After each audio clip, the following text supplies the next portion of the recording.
Welcome to You're On in 5, the art of understudying. The only podcast to celebrate the work of actors in understudy roles. Understudying demands tons of preparation with minimal rehearsal. Or sometimes none at all. But it can end in triumphant glory. In these conversations, we'll amplify the diverse voices of actors who have understudied. We want to hear about the artist's technique, experience, and journey. As well as whatever's on our mind that day.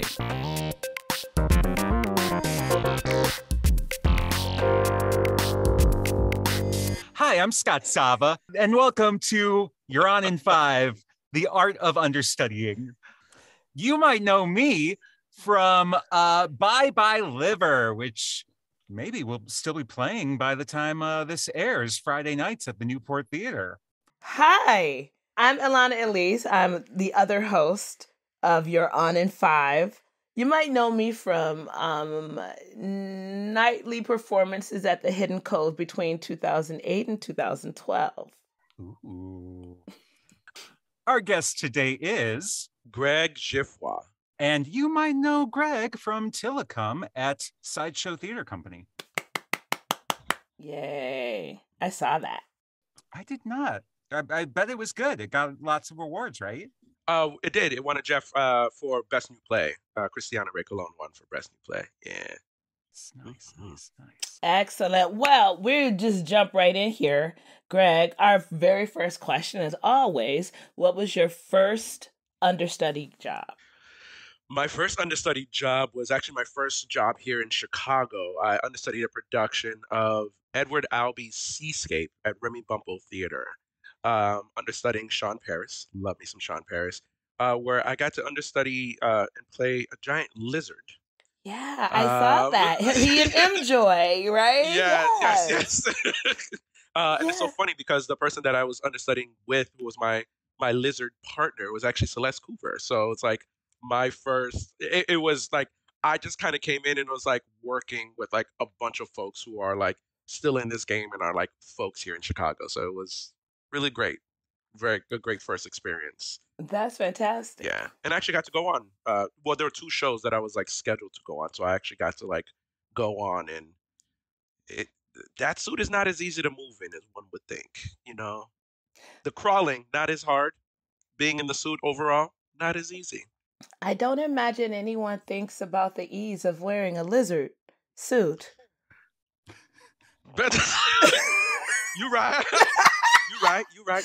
I mean, I'm big on. I like costumes. I like playing around. I mean, I'm literally wearing like a Miles Morales hoodie right now, like Spider-Man.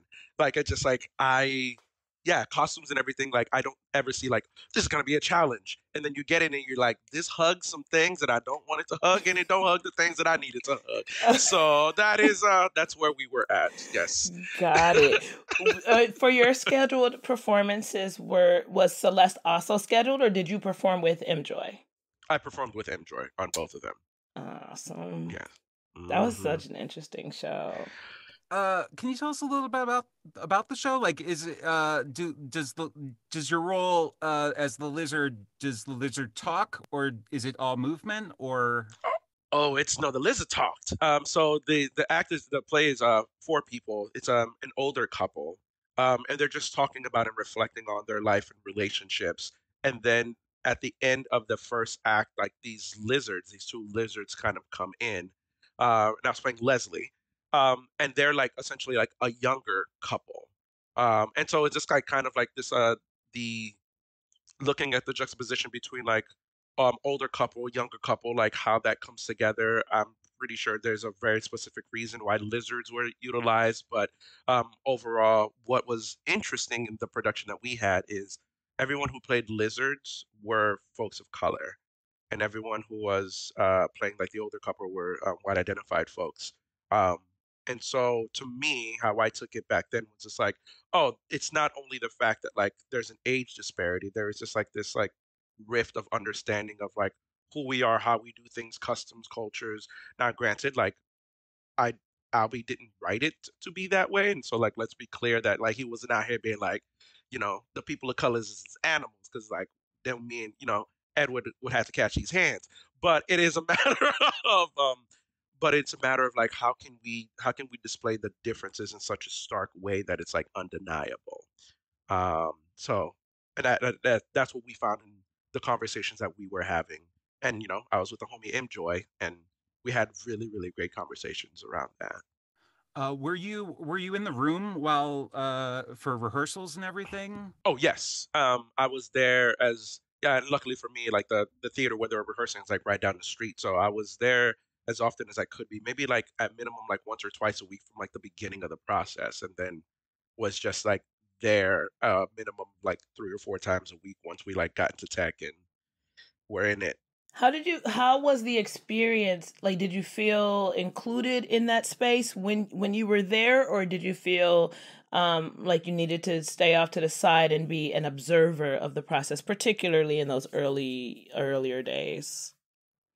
I stayed on the side, but it wasn't because the room wasn't welcoming of that. It was just because like it was literally I was like a month into living in Chicago, fresh out of grad school, and I was just like, oh, okay, cool. Like this is professional actors, and like, what are we doing? I mean, granted, I was like 26, so I wasn't like young, but at the same time, I'm like, I don't want to come in here and just be like, I'm the guy who knows all of the things because it took me a while just to understand the play overall, because it was a pretty layered and nuanced play. Um, but yeah, no, they were always trying to welcome my thoughts in, and I really enjoyed that. With this being your first understudy gig, now, what'd you go to grad school for? Uh, uh, Theater performance. Okay. Mhm. Did you have a sense of what would be expected of you as an understudy? Did you have any idea like what that entailed, like coming from your what you learned academically? Yes, I would say because I knew that I was going to have these guaranteed performances, I think there was a very specific attention that I received. Um, and that was and the only reason I really fully understood that is because my next understudy gig, I was never expected to go on, and just how I came into both of those processes just felt completely different. And so I felt that because they knew I was going on, there was like a, hey, do you have any questions? Is there anything that you from the overall organization? Um, and I don't think Sean was very open with just like, hey, do you need anything? Let me know and such because he knew I was going on for him.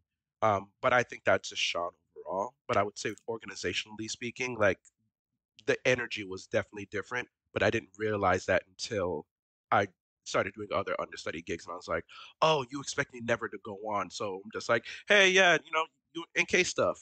You are the NK stuff. So Huh. Well, that's yeah. an interesting segue right into that. Whether or not you want to be specific about what that show was or whatever, what did you feel then you had to do differently in this second one where the energy wasn't automatically there supporting you in the way that it had been? Um, it was it affected my process because like I'm somebody who like this evolved, and we'll talk about this a bit further about like how my thoughts around understudying like evolved and shifted. Um, but I'm somebody who's like read the script, do like I am unfortunately I know I can be a bit much when it comes to those things, and I've just learned to like, oh, okay, like save your little save your manic little thoughts about your character. Save that for yourself. Like bring in the stuff you can actually work on. But because I was like kind of thrusted into this process, like the show had already been running, and I think they just needed somebody to just in case for like 3 weeks. So like I got so I got thrown in there, and they're like, all right, cool. Um, you want to be prepared, but there's a real high chance that you like won't be going on. And because I knew that, I didn't prepare as well. Like if I had to go on for that show, it would have been bad. It would have been real bad.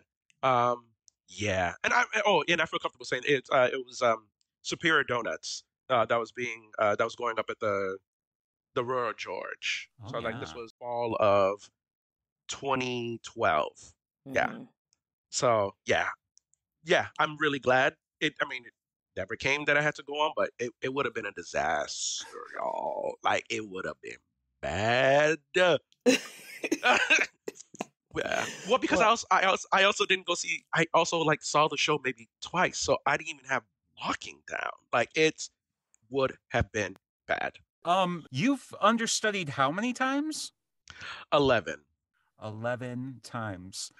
Yeah. and were they all separate shows? Just right quick, because sometimes you might understudy multiple roles. Like, is this 11 productions? 11 And productions. did any of them have multiple tracks? Oh, let me go. Yes, yes, they did. Yep, but now Buddy had multiple tracks. Yeah, about three of them. About three of them had multiple tracks. Yeah. When you had those multiple tracks, how did that change things for you as an understudy? um, it became, and this was where the evolution of how I started thinking about understudying started happening. Where it's like I always thought of it as make sure that if you go on, the other folks in the show can still do their show. Because like that was like kind of it's just like don't you're in there like it's a lot of it is like you're it's not even like you're a placeholder, but you're supposed to be this facsimile, give like the same performance that this other person gave, as to not like throw off the rhythm that was like already instilled through rehearsals and like these folks running the show. Um, where that shifted for me is I can't do somebody else's show.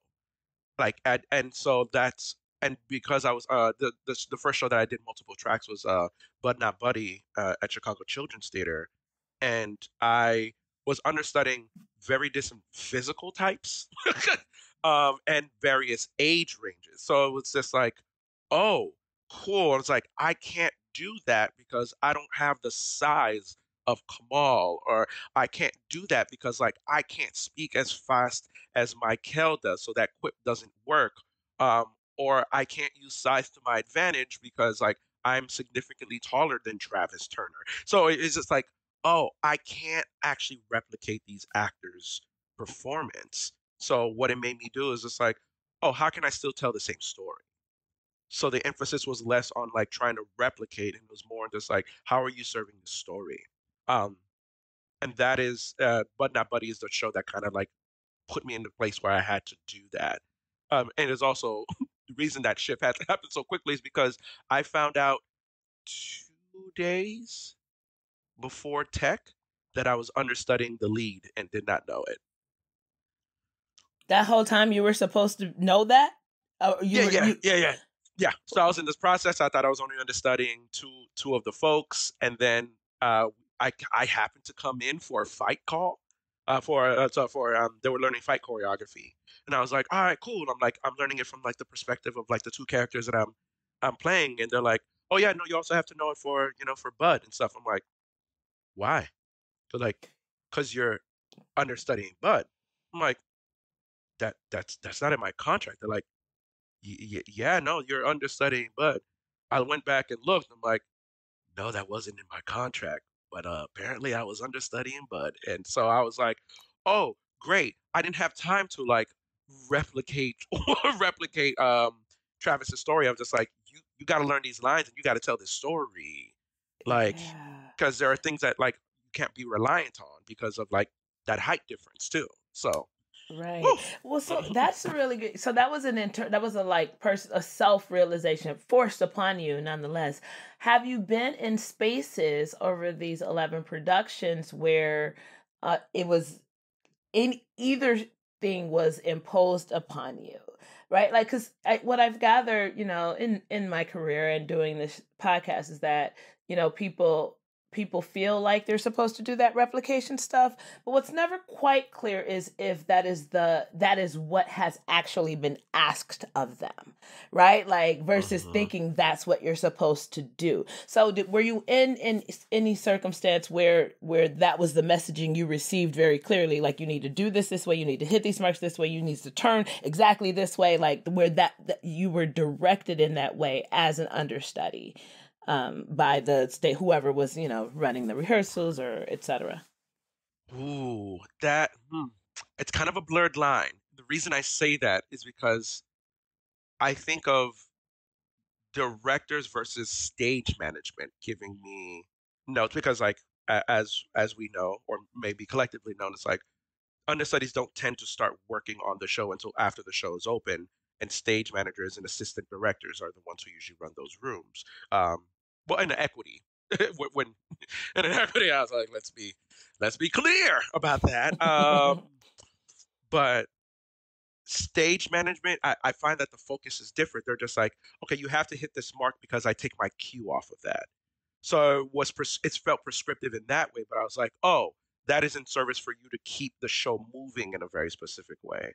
Whereas Mhm. assistant directors would be like, yeah, like how would you do this? Like how would you, without like deviating so far from it. But it's just like, what would be your choice here? What would be your, because like, but with the reminder of like, but this is a story that like that has already been established and we're telling, so you're on the same page with everybody else.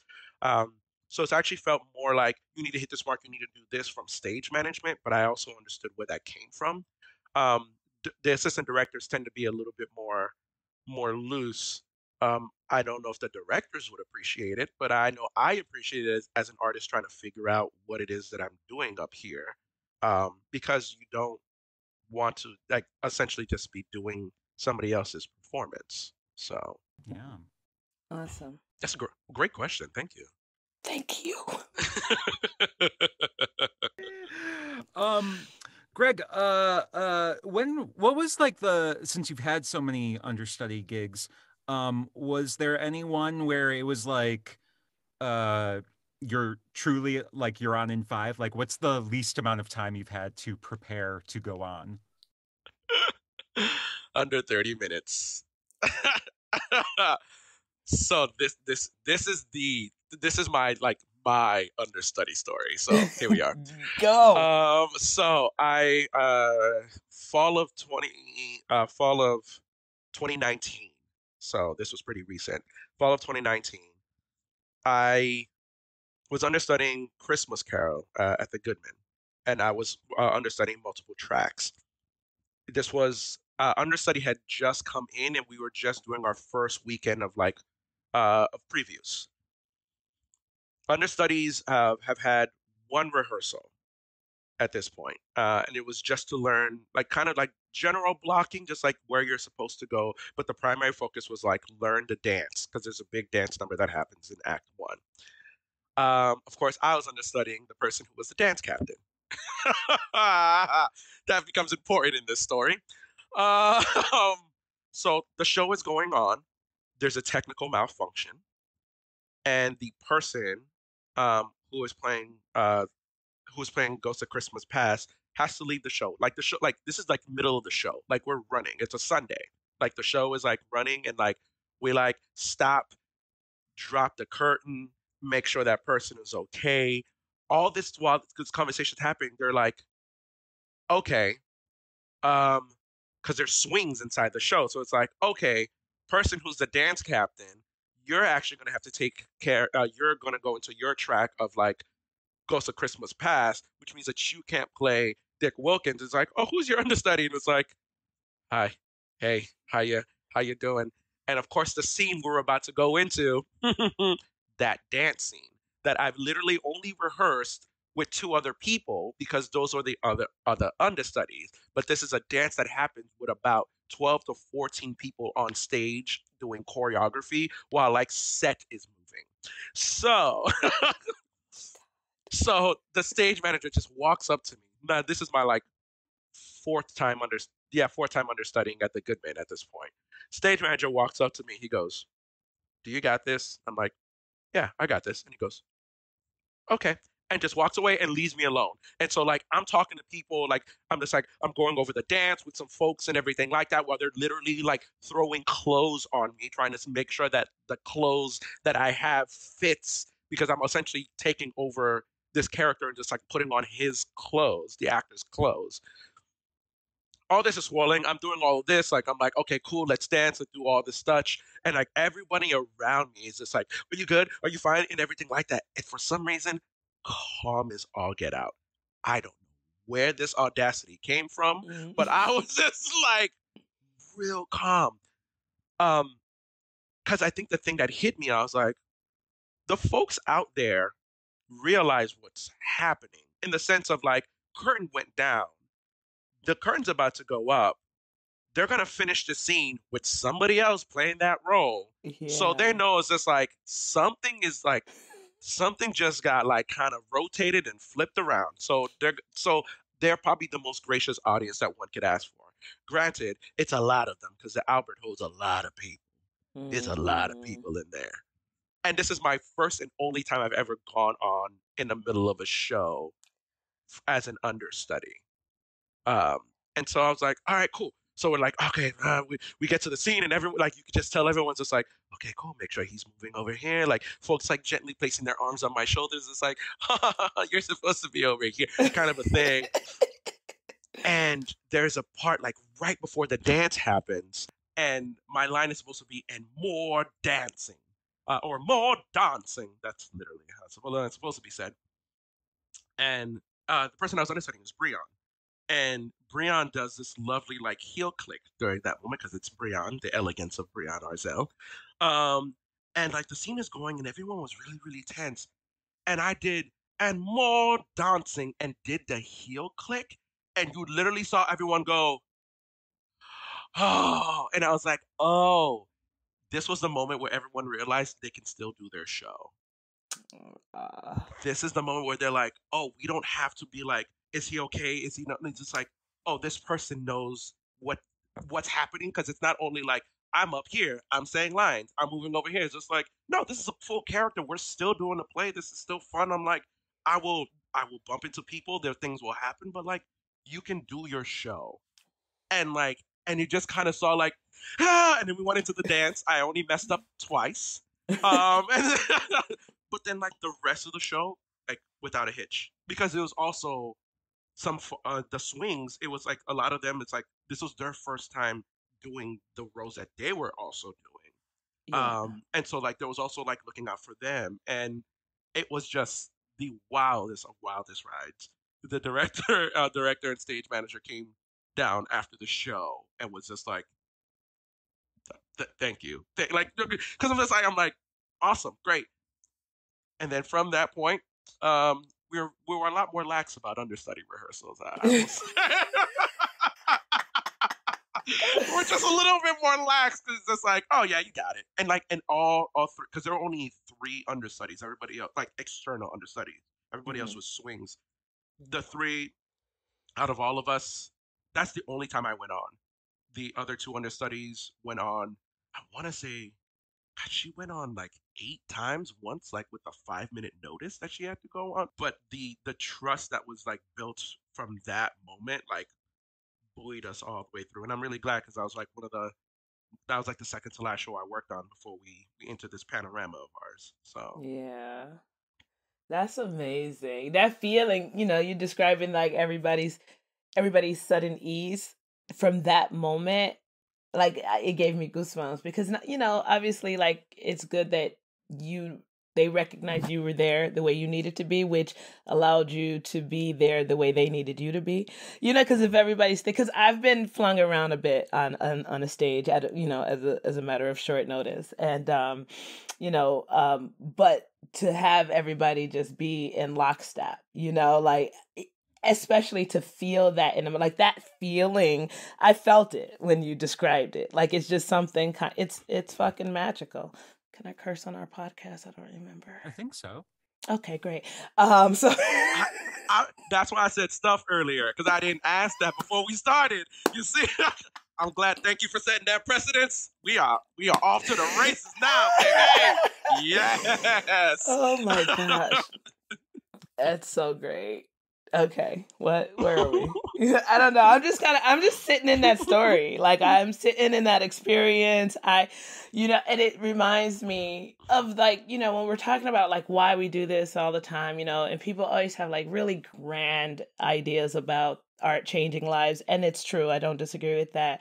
My joy comes, to some degree from moments like that, right? Like, I mean, I love the impact it might have on a person watching, but like that kind of energy and connection and community in the moment on stage is why I love theater so much. Is why I stick like I don't even really seek out screen work because it doesn't give me what I get from acting and being on a stage. Like I just, which is, that's just a matter of where someone wants to go with their career. But that kind of stuff just is so fulfilling to me. So Yeah, because I mean, very much as you're saying, it's like for me, understudying, it's like I am. I want you to have the ability to still tell your story. Like that's what it is. I mean, like we're storytellers. At the end of the day, like artists, we're storytellers. We have different modalities in how we tell said story, but like, and especially if I'm part of a project that I like believe in and like am invested in, it's like I want us to be able to like continue telling that story. And I think that's part of that shift in mentality too, where it's like instead of doing like this facsimile of like this replica or mimicry of like what somebody else has put forth, it's like no, it's like you want to make sure that like you can still be part of the storytelling because you think this story is important and cannot be told in this moment. One of the storytellers is not there. You are there to help collectively like that story to be told. And so that is where the importance comes in. And that is it's hard because it tends to be relegated in like shadow work or invisible work because like you don't see what folks put in. Um, but it is ultimately like that's for me. I'll speak for myself. Like that is very much like you were saying. Like that's where my joy comes from. It's like, oh shoot, you were able to do your show. You were still able to do like your show, and I'm not gonna lie. I was like, and they were able to see me do the show too. Because I mean, because you don't ever want anybody to go out or anything, but like you're still an actor. You still want that shine. You still want people to be like, I did this work. Look at this work I put in. You know, so. that's why we have this podcast, so we know this is invisible work, and to have people hear about it and hear themselves in what you are saying. It's Scott's a genius.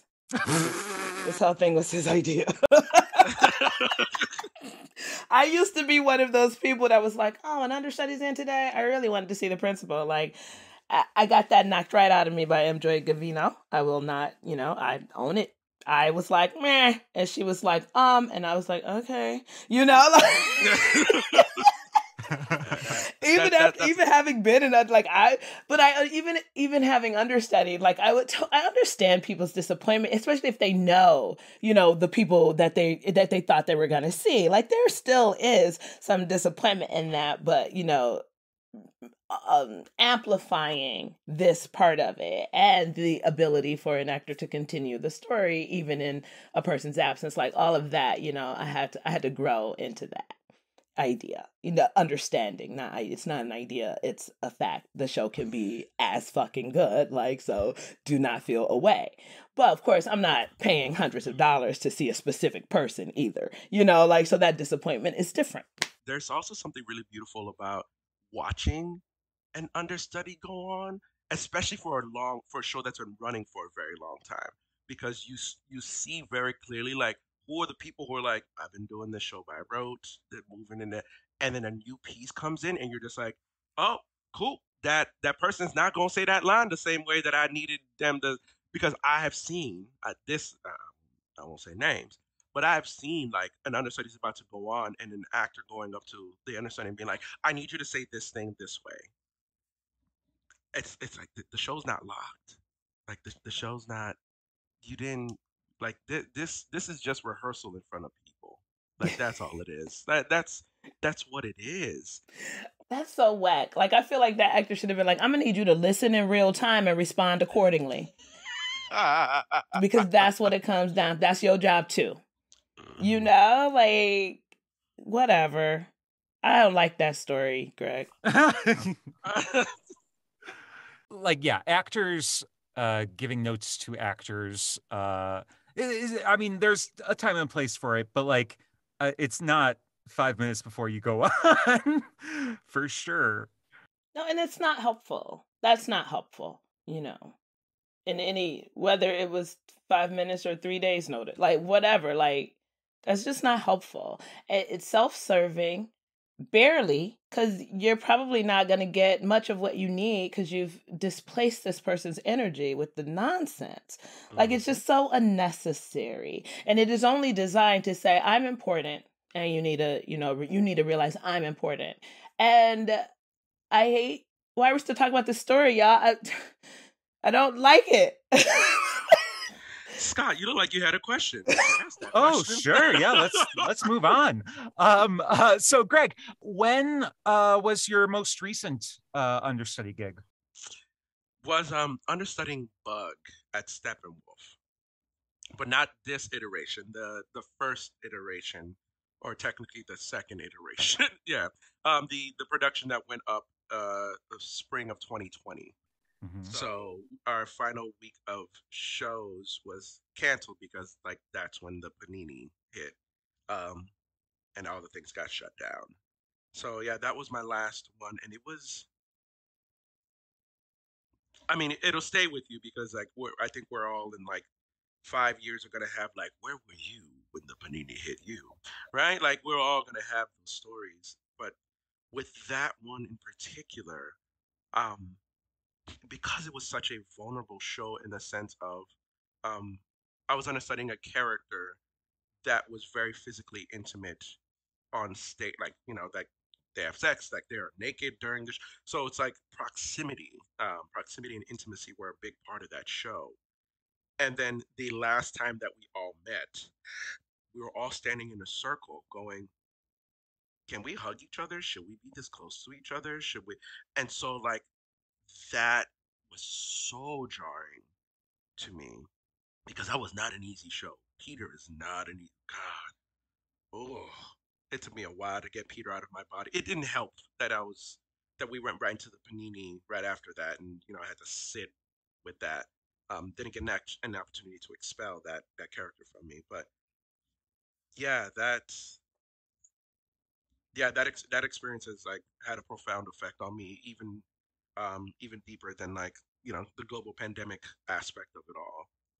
But yeah, but just like how what this has done to our what the pandemic has done to like our industry and like just outside of like shows shutting down and everything, it's like so many of us were reliant on like those communities, and to not be able to be in those communities in the same way was like and watch it happen in real time. um yeah, that was a tough last week. um What yeah. was it like before that? Like when just being in the room, was Tracy Letts there? You're in there with Carrie Carrie Coon and Coon. Namir Smallwood. Yeah. Namir Smallwood is and always will be. I will continue calling him this. He is the blueprint. That man is just like I just watch and learn and then go, okay, cool. That's how you build. You just did something completely different. What is okay, cool. We're gonna try to do that. I don't maybe. No, it was a very open room, very giving room. Um, I mean, we would talk about all the politics and all. Like it's just like it was rife with conversation. Um, and David Cromer was like also like one of the warmest people. He's just like cool. He's just like you would like least race. It's like understand. Do you have any questions? You have like just very much like we are all in this process together. Um, and I really really love that.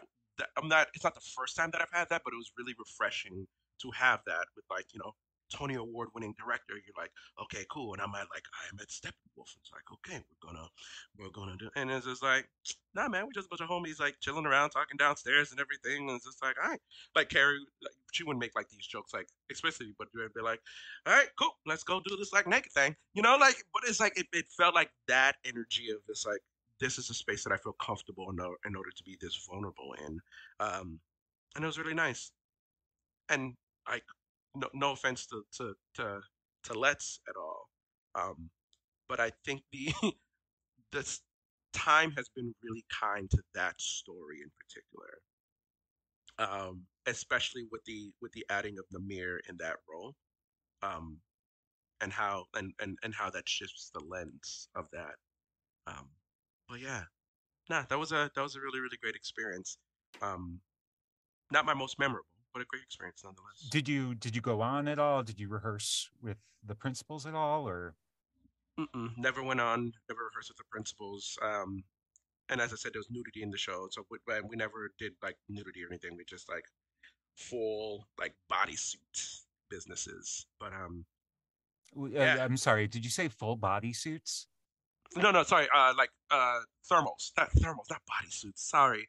See, I got stuck in the lizards. Oh, We started with the lizards, and I haven't left the lizards. No, they were like thermals, like thermals, but like very, very breathable thermals, just to like give you the closest feeling of like not having things on your person. So interesting. I've never heard of Okay. that. Well, pandemic. That's why we got the So, podcast, huh? yeah, yeah. I'm gonna take you back all the way to whenever it occurred. And Mhm. what was your moment in your life that let you know that this is what you wanted to do with it? This is a way backstory. So how I got into performance was through poetry. Was so unspoken word poetry. I was given Langston Hughes was like the first poet I was introduced to. Hello. That like understood. Like I have like literally I'm looking at the complete collection right here. Same. And because English is not my first language. Haitian Creole is my first language, and poetry helped me understand. It helped me to understand English in the sense of like in a non-linear way, because like the way you express things. It's like, yeah, the sky is blue, but it's like hearing somebody talk about like the sky being painted with like grays of a sunrise of like a lot. Like you just like to expand upon like ideas and imagination. Um, like it was really really exciting, and that's how I got into performance. When I was 16, I started taking a theater class. When I was 16, unfortunately, my mother passed, and I was in this theater class, and I've always been a very like gregarious person, pun intended. Um, but I got real quiet, and I think my high school drama teacher like noticed that and asked me if I wanted to share anything. And I wrote I didn't even know. I think it's like I can't even remember what I wrote, but she asked me if I wanted to share, and I did. And I was an upperclassman, but I was always a little dude. Like I didn't hit my growth spurt until like college, and not even really into like grad school. Like I graduated high school, I was like 5'6", 120 pounds. Like I'm a whopping 5'11" on a good day. Now, but I was sitting there in front of the class, and I shared I shared my thoughts, and it was like the first time that I noticed that like everybody was like actually paying attention, and it was like so surreal. But in that moment, I also had this realization. I was like, you have everybody's attention. You better have something to say to them. And it's like, oh, so that is of like the storyteller. Like as somebody who like oral tradition of like passing down stories and stuff. My sister just like shares so many stories with me, and like my family was like the first theater troupe that I've ever seen. Like no rudeness to that, but just like they're very animated folks. Um, but in that moment, I was just like, oh yeah, like I can do this. Like this can I can see myself having like the balance of that responsibility of like, all right, you have a captive audience, you better share something with them. But it's like also a space where like you learn. My mother was a teacher, and like I'm also an educator. It's just like that, a space to learn, listen, and teach. Like that was like, oh yeah, this is cool. This is cool.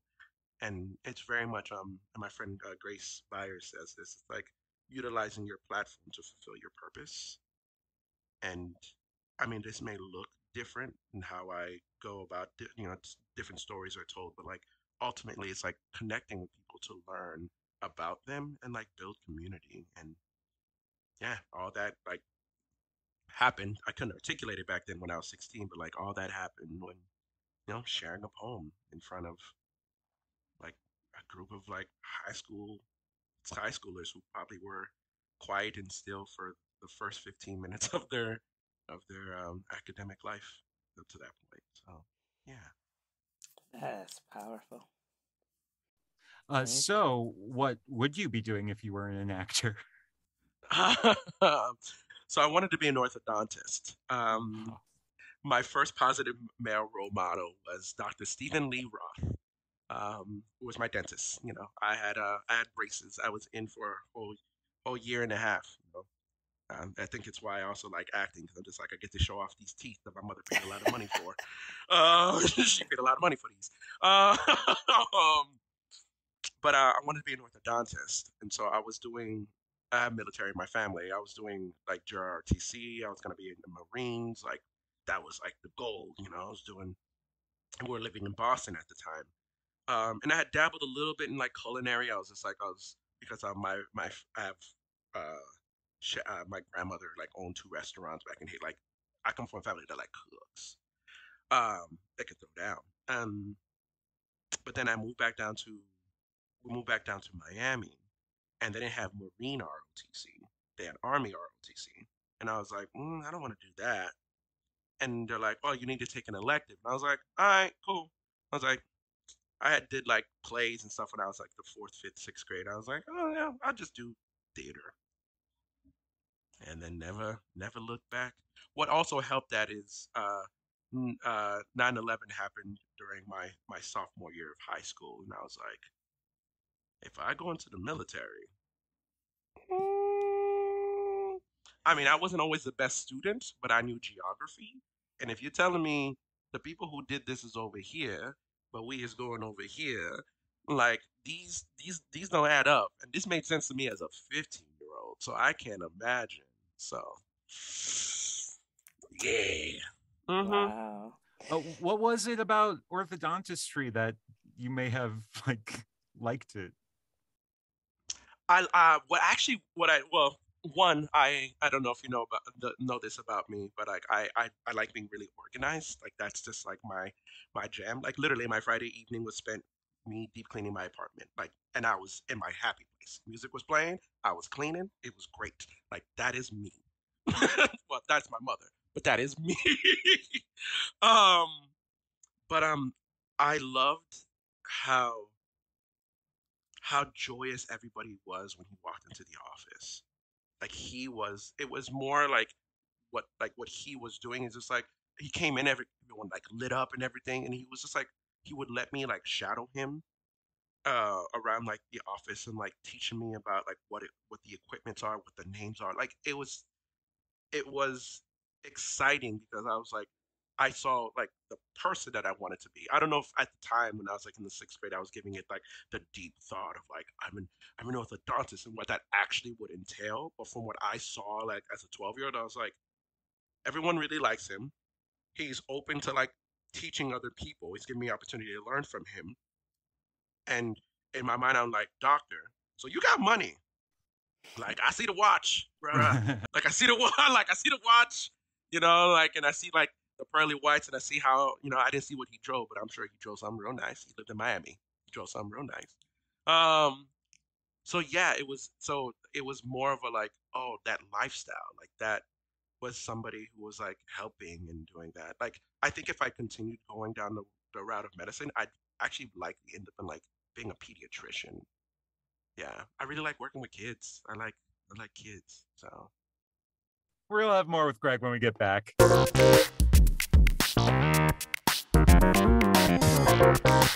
We're back with Greg Geffrard. That is right. And now it is time for the breakdown.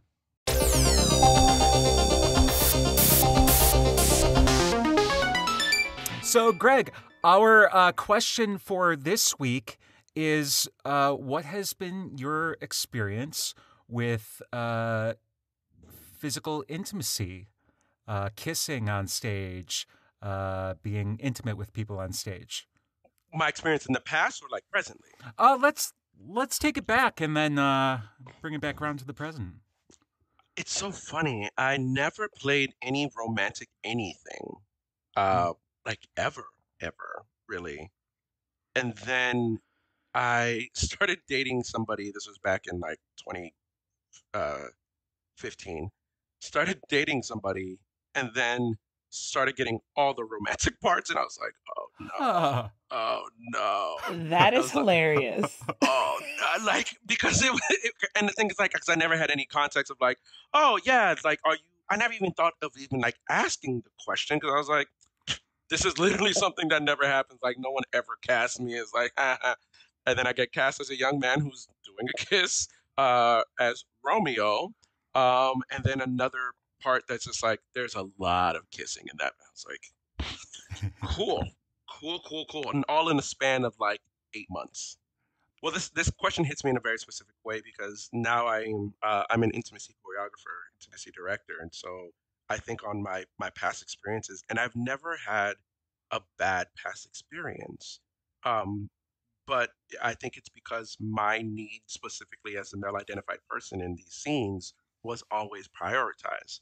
And so there was never a setup of like, hey, this is going to be a bad experience for you. It's just like, yeah, are you cool? Are you comfortable? The only part that was like, was like it was automatically assumed I'd be comfortable because I'm a dude, and it's just like you're dudes like kissing, and it's like that's not how that works. So I've always had like good experiences, and I've always had conversations with the folks that I'm going to be kissing. Like even at one point, there was a show that I was working on, and I was like, the director very much like was taking like what is called like the old approaches. Was like, oh yeah, and so like y'all just do the kiss and stuff. Like y'all do that, and then like I'm gonna be over here doing my own thing. And I was like, no, we need to rehearse this Yeah. with you, please, so we can see. Because I'm like, you know what gets real awkward is like if we figure something out and you go, oh no, that's not what I wanted. Could y'all do something different? And it's like, nope.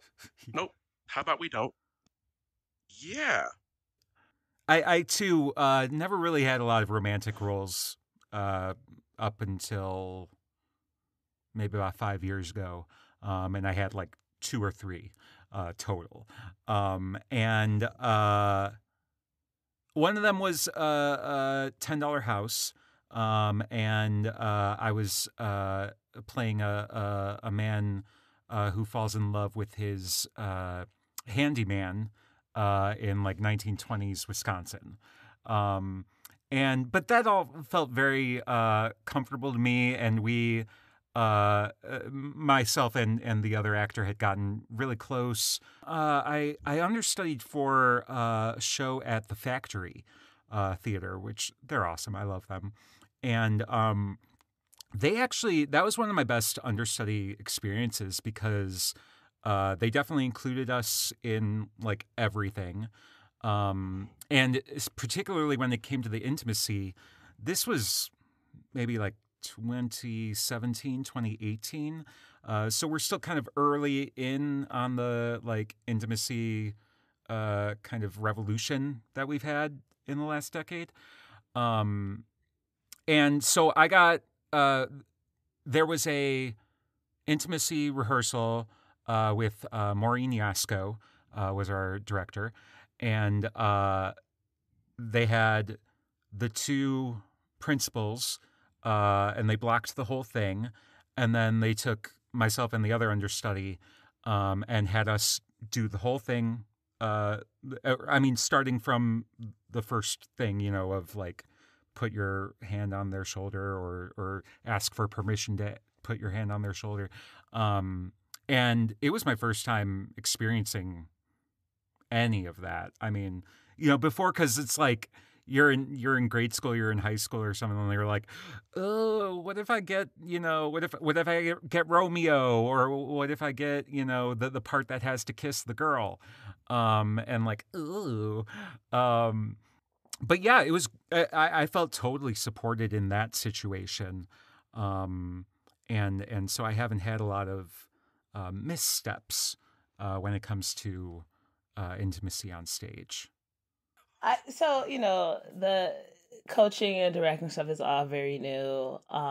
When I was a shorty back in Detroit, I honestly don't know if any kind of official guidance would have helped, but I didn't have I didn't have to kiss anybody in a play, I think, until 2012, which I was already living in Chicago. So I had never played like a leading woman, or a romantic lead.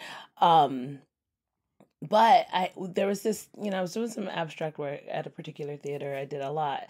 And there was this moment where this guy just had to like caress my face, right? And I don't remember why, because, you know, there were a lot of questions around this abstract work that we did all the time. But I did not care for his energy. Like, I did not necessarily dislike him as a human, but I did not vibe with his energy. And I'm a pretty great actor. Like, I'm very proud of and confident in this. And I could not flinch each and every time. And I was really committed to giving the moment its opportunity.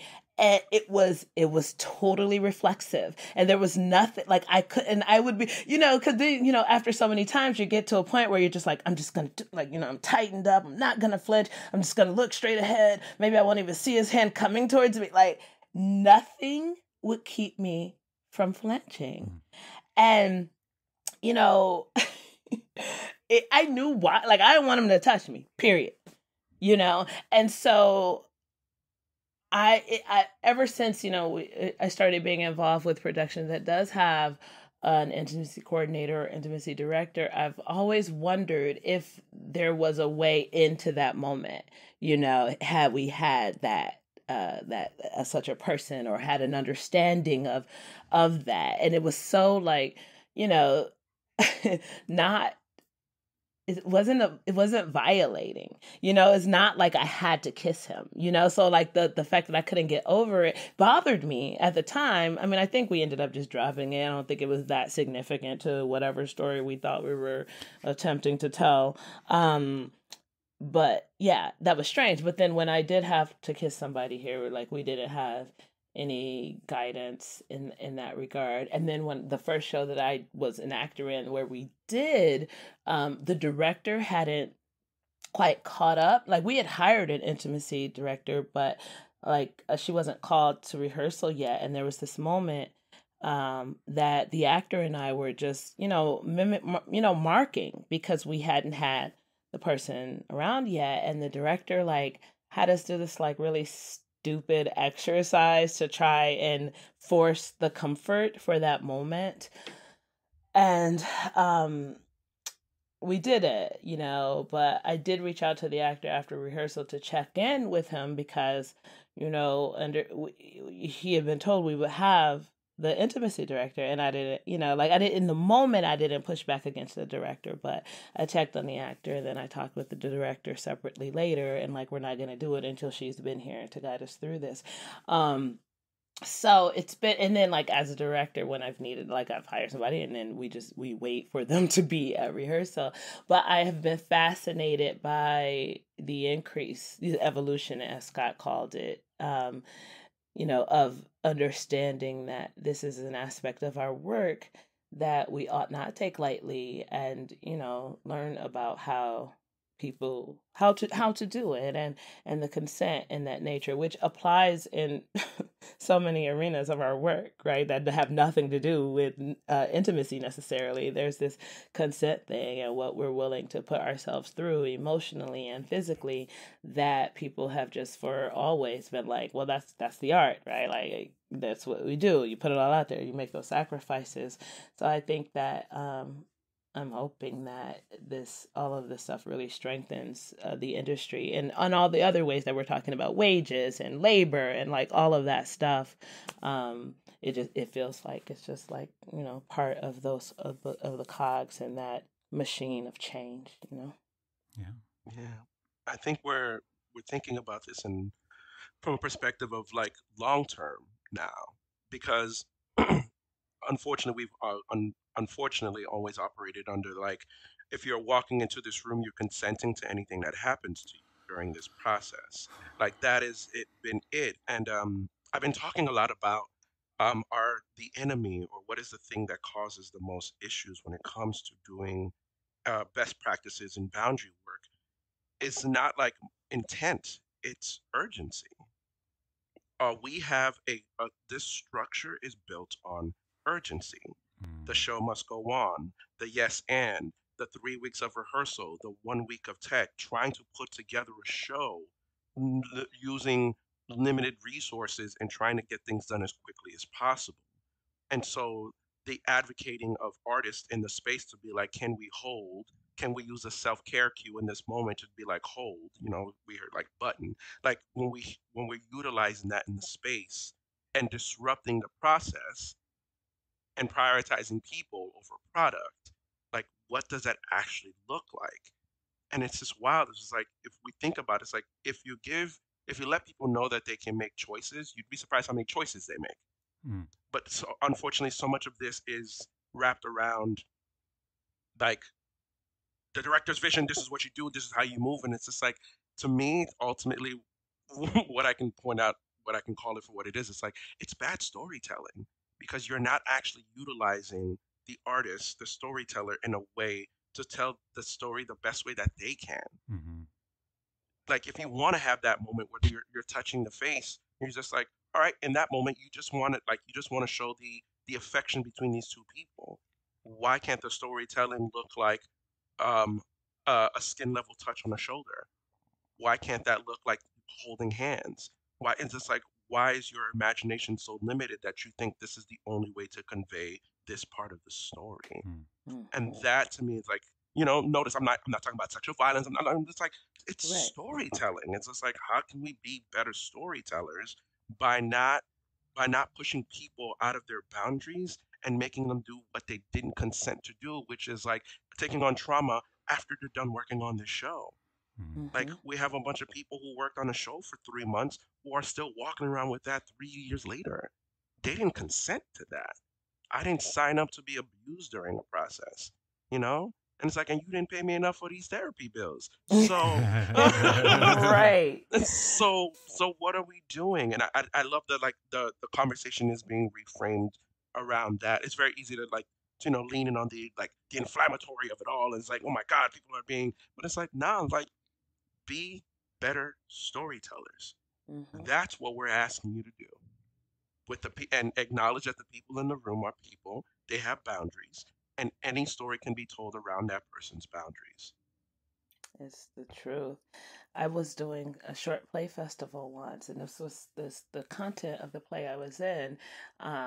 It was pretty heavy, and during rehearsal once, you know what I mean, because like I'm a person, like I'm gonna go fully in while staying in control as Elana. Like there's there's a dichotomy I always talk about, especially when I'm directing. Like there you have a full presence as character on stage, but there's some part of you that has to stay aware to be ready to catch things, to be ready to have your character pivot, like from the act of being live, doing live theater, right? Like you can't rely fully on your character to have that same awareness, right? Because they're living in a particular reality. So there's this dichotomy. So I had this instance where I lost myself, right? And it was during rehearsal. And I was so fully embedded. And again, the material was pretty weighty. That when we ended the scene, like I felt like I was gonna pass out. And I had never done that before. I had never lost control. What I immediately knew was that I had to pretend that something else was wrong.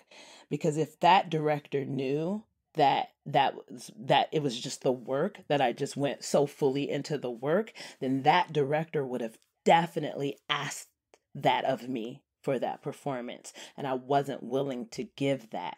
It wasn't necessary, right? Like, cause if I don't want to be so far in that Elana doesn't know what's going on, and I don't want to come out of it and feel like I'm about to pass it. Like that was weird. I was hot and I've only ever almost passed out a different time, and it was literally due to heat at the same theater where we did the abstract work so often. Like it was hot, and I was so to have gone that far into this kind of separate reality in order to effectively tell a story effectively, air quotes, listeners. I didn't think that was necessary, and I could still do what needed to be done for her. But I was so like, and it wouldn't be natural for me to lie, but I just knew that particular director would have been like, that's it. That's what you need to do. And I simply wasn't willing. And so I was like, oh no, I don't think I ate enough. Like, like I need food and water. And I made sure that I didn't go that far again. I couldn't, like it was very strange. But to know that to know that I had to basically, I put myself there and then negotiate it by myself, because there was no way to talk to him about it. There was nobody, just that feeling, and then what it left me with and how it left me drained and all, like not even having any, aside from my own, determination and knowing that it wasn't right, but not having anybody to kind of sort through it with. And it's the thing I wouldn't have even thought of then. I knew what I needed to do in that moment, but like now it feels like that guidance is available and accessible, and that now inside of our industry, understanding these little, and M-Joy talked about this on her episode, these little like repetitive traumas. We just, and when we're telling stories, because, we don't always get to do comedy, right? So we're embodying these characters. We're going to the places we need to effectively tell these stories, and they are personal little traumas. And for understudies, preparing that, possibly never having to go on, but still taking yourself through that night after night or whatever, just like, or during your process, and being prepared for that. It takes a lot out of you that for so long nobody was acknowledging, Yeah, we weren't being proactive about the work. A lot of times we were talking about those little traumas from a reactive spot after something had happened. Like with so much emphasis on like on technique and everything like that is about like how do you get into the character, but never conversations about like how do you get out of that. And it's like that is something that one needs to practice. And if you are an understudy, you don't get to even have that rehearsal of practicing. Sometimes you're literally going in having never explored this world in real time outside of like a rehearsal, where like rehearsals tend to be very like measured, very like this moment and this moment and this moment. Um, yeah, I mean, yeah, we don't talk about like de-rolling. How do you make sure that you're like, I feel like I have a boundary around like we finished working on the show. I don't want to talk about the show no more. Because you have that like that one or two person that's just like, hey, we just went through that really intense rehearsal. You want to talk about it for another 2 hours? No, I want to go home and have my yogurt or my bowl of cereal, because that's my jam. Bowl of cereal before bed, and like play some Spider-Man and just like chill. I don't want to live in this. Like I don't. I've signed on to be part of this world and this amount of time. Like, but so many of us like attach our identities are attached to what it is that we do, and so like folks feel like if you let go of that whole like I'm not an actor in this moment, what am I? Is just like you're a person. Like if that reminder is too much for you, it's just like you might want to question whether like you might want to like examine and discover like how you can make sure that you are not your work, because that also connects to like your value as a person, air quotes, your value as a person. If you're like, if I equated myself to like I'm a working actor and there's no work to be had because let me throw something out there, a panini is happening, where does your worth come from? Your idea of like worth for yourself. So we got a ways to go, but I am really happy that we are having these conversations specifically in this way and being intentional about these conversations, and not just only being in service to the work, but just like also in service to ourselves, because we still got to be us when we leave that rehearsal room. Yeah, I'm glad we're kind of starting to insert this this work into our craft. Like I feel like in 15, 20 years, like this is going to be so standard, this stuff. The risk is that, you want to give a performance that is real and that is grounded in your actual self. But, at the end of the day, theater is an illusion, and there's certain steps that need to be followed to create that illusion and to do so safely for everybody involved. Greg, what is your... I don't know a lot of male intimacy directors, coordinators, or whatever. So, talk a little bit about, your foray into this. Oh man. So I'm living a friend gave me this Shondaism, the first different only. So I'm living that first different only life right now. As I know of right now, please, I want to be corrected on this. I'm really hoping that this ain't the deal. But from what I know right now, and was confirmed in an interview that I had for an intimacy job, several actually of my intimacy jobs have gone this way. Folks say exactly what Alana just said. It's like you're I have not seen any black men doing this work. The same was said when I was doing sexual assault prevention education work. And right now, as I know, so I'm assistant faculty with theatrical intimacy education. Um, I'm the only cishet black male that I know that's doing this work. The other black men that I've met doing this work are queer men, and they also always tend to have like a dance background. Mm. Um, and I'm like acting and not even like movement acting. I'm just like acting background, air quotes for all the things. Um, it has not been easy. The the initial the initial essentially conversations around, well, we want you here because like we are telling a story with folks who look like you, so we want you in the space. But I think there's I won't say a cognitive dissonance, but I'm somebody who's constantly talking and saying that I can't provide anybody a safe space. A lot of times, like this conversations around intimacy is around like providing safety. I can set up safety measures. I can make sure that when we are choreographing an intimate scene, that it's a closed rehearsal room. I can make sure that like you have like proper mouthwash to make sure that you have that mouthwash before you go into a kissing scene to keep you safe. Like we can have those conversations, but ultimately I can't provide folks a safe space simply because my physical presence in a space has the ability to spark somebody's imagination in a way that makes that space unsafe for them. Mm. Now, I have my big feelings about that, because like they are essentially thinking of the idea of me and not me. Like I'm affable as fuck, damn it. But it is a matter. I got one. I had one in me. That's the only one I think. But it is a matter of then I must acknowledge and I must acknowledge this person's reality. I don't need to validate it, but I must acknowledge that this is their reality. Mm. But I think the reason that we are in this space is very much when I was doing sexual assault prevention work and I was working with men. I was working at a Great Lakes Naval Base, working with military, with sailors. It's hard to enter into a conversation when you are representative of the individual that is believed to be causing the harm.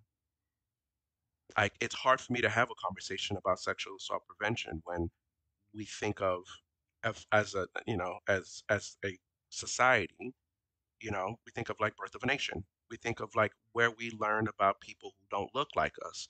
And unfortunately, the story of people who look like me, black mass presenting individuals, is like you are inherently dangerous. You are the one who causes harm. So because that narrative is already attached to me before I even walk into the room and folks get to know me, and it does make this work challenging because I find that I'm trying to undo somebody's perception of who their idea of me is in order for me to give them these tools to keep them safe in the space when collectively they may think of like who I actually need to be safe from is you. So it is just like you're like constantly in this double think when you're in the space.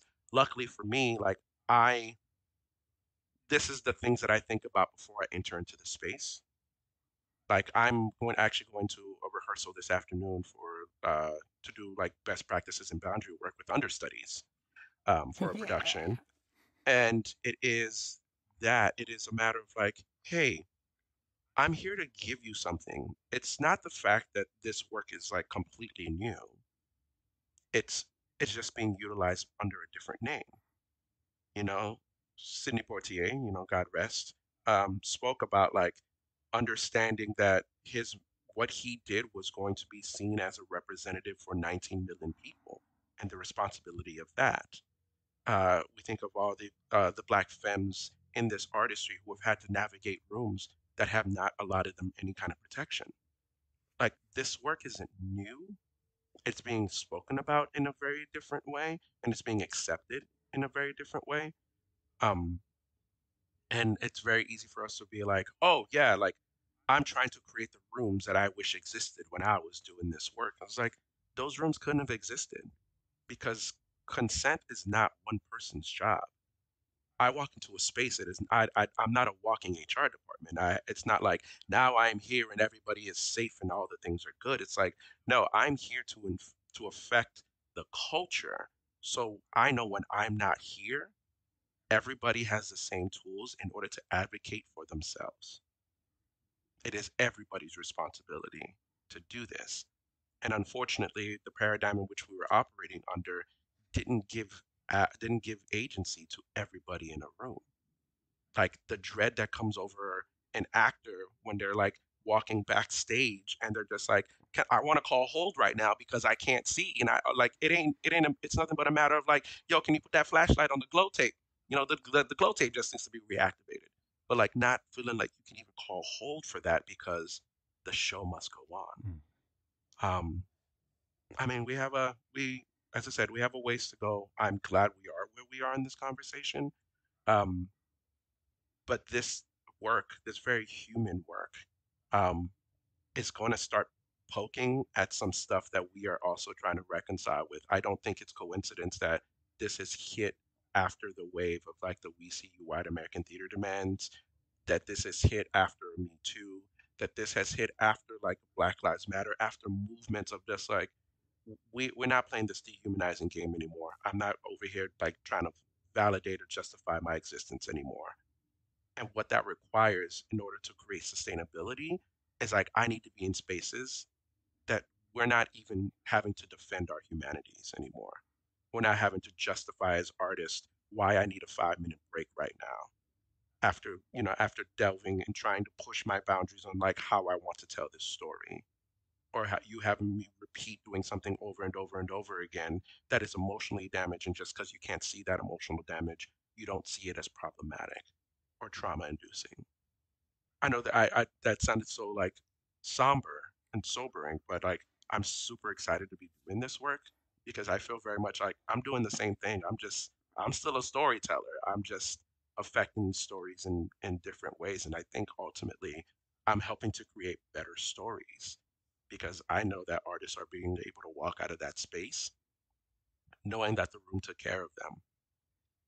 And I find that in those spaces, you actually get more dynamic and daring work. Because if folks understand that a room can be brave, a space can be brave for them, and they can try things in here, and they'll be okay once they walk out because they have tools on how to de-roll and separate themselves from that, they'll come in and they'll play. They'll play hard and then be like, cool, I gave you that work, and like we go home and we all right. And that's what I'm hoping for. And I need more people that look like me in these spaces doing this work because a lot of times I think the stories that are being told with people who look like me, folks don't even think that those individuals need like an intimacy consultant in there because it's like, well, we're not doing any physical violence. It's just like, but emotions. It's like, hey, how do I feel about being called the N word like 50 times in a week? That has Right. that bruises in a very specific way. Just because you don't see it don't mean that bruise ain't there. Mm. It's like, you know, this is why, circling back to the kissing, it's like put a placeholder there. And it's like, whenever we practice, why don't we just put placeholders there? Why don't we put a placeholder on that lovely N word that loves to be thrown in place to be provocative, right? Like, yeah, what does care look like in the space? What does that actually look like in the space? And I'll end this by saying like one of my favorite quotes right now that I think I'll forever use. I love them so much. Prentice Hemphill has a quote that says, boundaries of the distance in which I can love you and myself simultaneously. Ooh. I think that's a great place to wrap up the breakdown. Now it's time for props.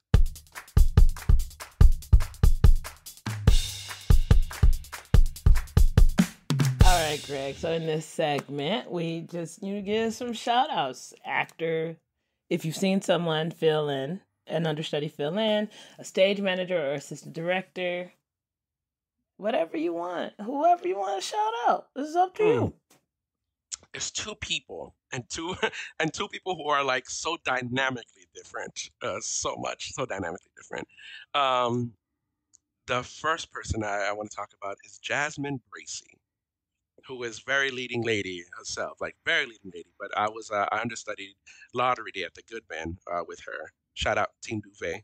They know what that means. We're not understudy, we're covers, okay? So we got you covered. Team Duvet, right? We're understudying Lottery Day. And Nikki J. Nicole Brooks, man, beast. That woman just eats. I love watching her work. And J. Nicole, I want to say it was Memorial Day or something, lost her voice, like was literally losing her voice as the first act was going. And we're, with the Goodman, we're all downstairs in the basement. Understudies have to be there for the whole run of the show. How they balance that out is like they pay you the same as the principals because you're there just as often as the principals. And it was the one time that we decided to like turn off the monitor and just go through lines ourselves. So we're like, we didn't even know this was coming. So we sitting there like, we're doing our lines, going through our show. Like we're not like, we're playing Bananagrams while we're doing it, but we're doing our show. We like laughing it up and everything. And then we just assistant stage manager just busts in the door and it's like, hey, so you're gonna have to go on. And we're like, what? And like this is like the lead of the show. And Jasmine has not rehearsed with anybody. There's been no put in, there's been no nothing. And so literally she came in at the end of Act 1 when the character re-enters, because like they all stay on stage for the intermission, coming in and out. And so she walked in there and like I'm talking about lead of the show. Didn't skip a beat.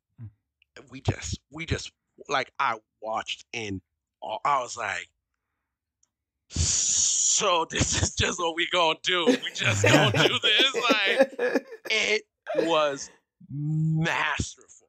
Like masterful. And it's just like, yeah, that man.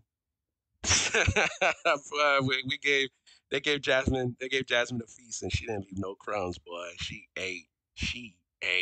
That was so I like till this day, like that's the homie, man. She's amazing. I love me some Jasmine Bracey. And the second person that I'll give some props to is Nikki Blue, stage manager, also at the Goodman, is somebody that I have engaged in. White identified woman, has the cutest kid I've ever seen in my life. And her husband is a pretty amazing human as well. And it's just the amount of love and care that I have seen her facilitate in a space. I'm at this place where I'm starting to realize that there are a lot of people who are doing things that they don't actually love. And they think that doesn't affect how they do or how they show up in the space. And I see very clearly that like Nikki doesn't only love what she does, but also more importantly, loves the people that she works with. Like I'm always telling other educators, it's like if your students don't think you like them, they're not going to learn from you. And very much when she leads a space, it's very easy for her to lead a space because like everyone in there knows it's just like Nikki's got us. Nikki like loves us and Nikki just like wants us to do our best and is just trying to give us everything she can to make sure that we can do our best. Not tell the best story. It's just like, what do you need?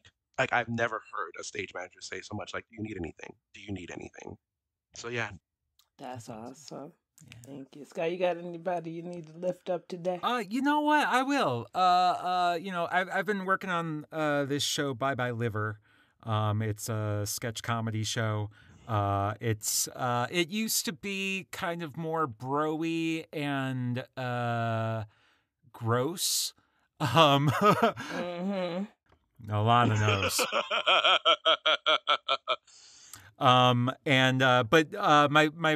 of my best friends, Phoebe Basanavicius, just took over in the last year, and she's been just awesome. They rewrote sketches. The whole culture of the thing is very much more inclusive of everybody. But our first understudy for that was Dave Honigman, and he, I think, has done at least 2 tracks in the show. There's 4 tracks total. And he just was always game, always memorized, knew what he was doing. Yeah, got to give him some props. And I'll say, I mean, this cast is all like close friends of mine. So I got to go on in November. And totally felt supported, and it was a great time. So yeah, that's my props for today. Alana, you got anything? No. Okay. Well,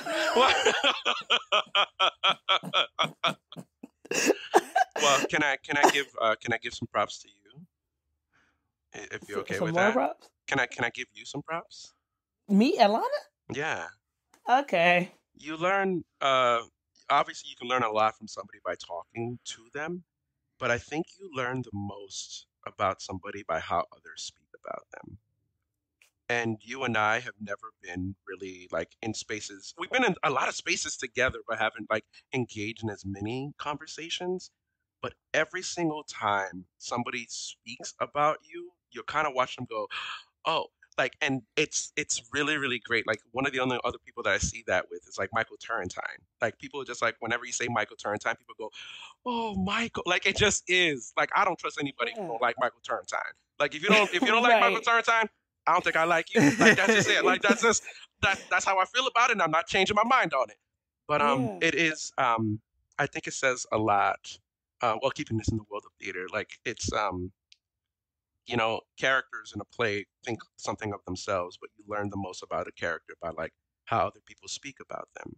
Um, yeah, and every time you are mentioned in a room, like the way people get excited, is what makes me really, really excited to be like, oh yeah, this person like wants to be my friend, wants to talk, wants to be in dialogue, and yeah, I have so I mean new-ish friends in the capacity of like speaking frequently, but like long time admirer. So props to you. Thank you so much. That- That's really nice to hear. Thank you very much, Greg. I'm going to take this opportunity to shout out Michael Turrentine as well, because I caught him on a couple episodes of South Side on HBO Max, and he steals those scenes like crazy, and it's good to see him on screen. Yeah, he was our last guest of season 1. Yeah. Oh, I know. I listened. Yeah.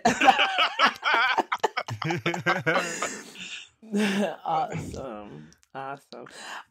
Okay, as we come, okay, now I'm all snot. I can't move to reach my Kleenex. But anything that you want to share? Yes. I started doing intimacy work, like in this capacity, like started really like delving into intimacy work like October of 2020 when I met Chelsea Pace. But I just had my first professional show open in DC, which I'm gonna go to the closing weekend of, which I'm super excited about. I assisted Chelsea on that production of White Noise by Susan Lori Parks. But I have several more professional gigs coming up. Um, I can't name them, but when they do come up, trust me, I will be on the social medias and let folks know about it. Unfortunately, they're both out of town. But I think it's because the town though, Chicago don't know I'm on my intimacy game yet though. Don't worry. Don't give it time. Give it time. Give it They time. gonna know. They gonna know. They're gonna know. Well, I mean, I think folks have known that I've been interested in this work for. I mean, you know, it's like I am the guy walking around with the intersectional feminist hoodie and actually means it. Like that's how the folks know me. But it is really, really great to be working with folks. So this is kind of like a shout out, props. Working with folks who are not only getting into rooms but leaving the door open, and I think that is what's been really, really helpful for me. And so a shout out to Chelsea Pace, Professor Pace, for giving me that opportunity and inviting me to be part of that conversation. So yeah, man. Hey. Yeah. This was so great. Yes. Yeah. Thank y'all so much. Yeah. Greg, we usually kind of wrap up with, is there anything that you would wish you could tell yourself when you were starting out? Or anything that you tell your students, kind of just parting words? Slow down. Just slow down. One of the best notes that I ever heard, it wasn't for me, which I think is why I like it so much. One of the best notes that I ever heard was, if your character slowed down to think what they were doing, they wouldn't do it.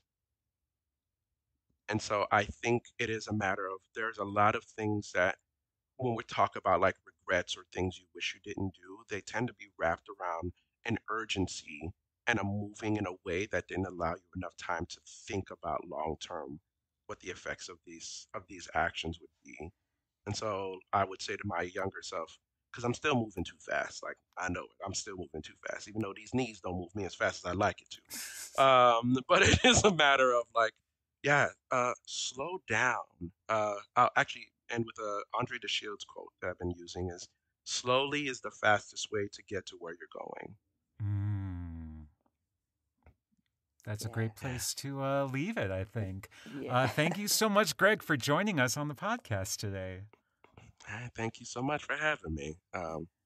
Yeah, y'all great. Thank y'all. Thanks. We hope you enjoyed our conversation today with Greg Geffrard and that it gives deeper insight into the art of understudying. If you have any thoughts about someone we should interview, go ahead and send that to us at understudypodcast@gmail.com. Or hit us up at understudypod on Facebook, Twitter, and Instagram. We want to thank all of our Patreon subscribers. We wouldn't be here without you. If you want to support the show, head over to our Patreon at patreon.com/understudypod. Our theme song and all other music are by Laura McKenzie. Our episodes are edited by me and produced by me and Elana.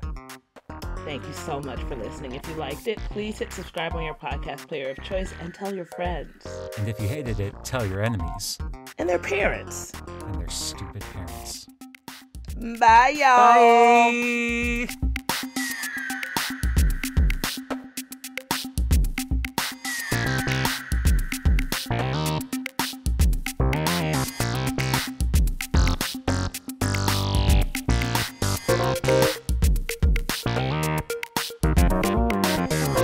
Bye.